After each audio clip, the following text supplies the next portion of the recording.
Hello, everyone. Welcome back to another episode of the Beauty and Difference podcast, where I share the stories of individuals who have learned to not just accept, but celebrate who they are in hopes that we all can too.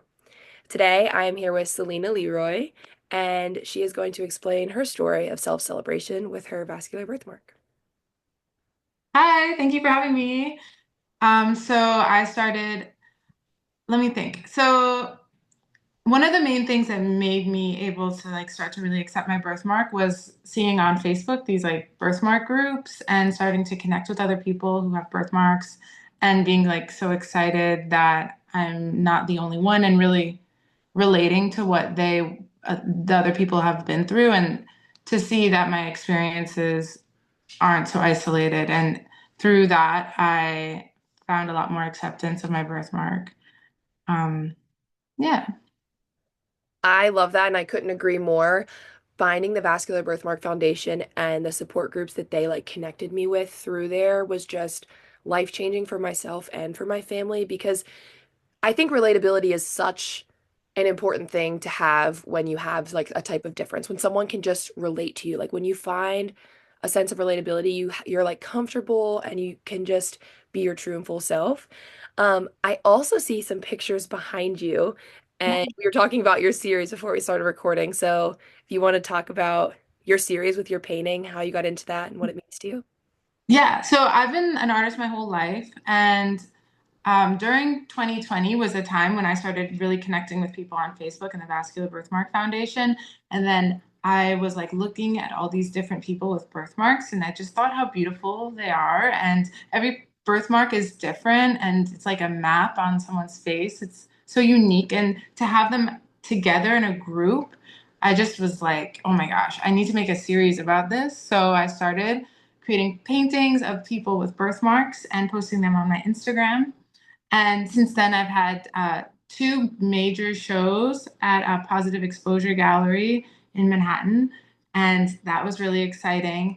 I've also expanded to include all different types of visible differences, and that has been also really rewarding because I think that we're sometimes so stuck with just our type of difference, so vascular birthmarks, but you can really relate to someone that has a cleft lip and palate. Like, even though it's different medically, they've been through a lot of the similar things as you. So it's just been a really exciting journey, and I'm excited to see where it goes. That Yeah.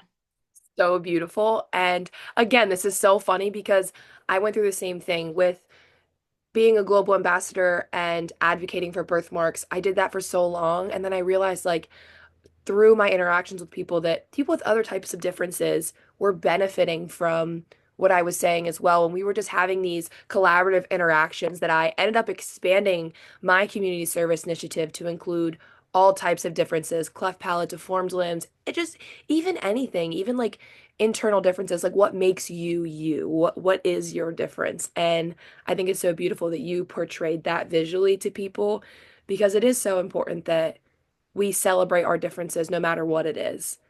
And you'll definitely have to let me know when you have another show. I would love to come support you, see your work. And yeah, Well, actually, if you're coming to the Vascular Birthmark Foundation conference in October in New York, I'm going to be doing a show like that same weekend at Positive Exposure again. And I really would love people who are going to the conference to come to the show, and we can make it like a fun event. I want to do some art projects in the space. And yeah, I just want community meetups and outreach through the work. So that is so yeah. awesome. We'll totally have to Yeah. reconnect about that. But my last question for you is for someone out there who has any type of visible difference or like your birthmark in particularly, what would be your biggest piece of advice to them? I would say connect with people online and form friendships with people who have vascular birthmarks. And there is so much that you can relate to with the other people who have birthmarks. So definitely reach out and try to make friends. Um, you don't have to make friends with everyone, but if you can find one person who you really vibe with, I think it'll be just so impactful. So that's my advice. Thank you. I think that'll be super beneficial to people who are going through the same thing, especially if they're younger and they don't quite understand that yet, that those connections can mean the world. So, yeah, I thank you so much for coming on here and talking to me. And Celina's story, for everyone out there watching, just goes to show the true beauty and difference. And when I say that, I mean it.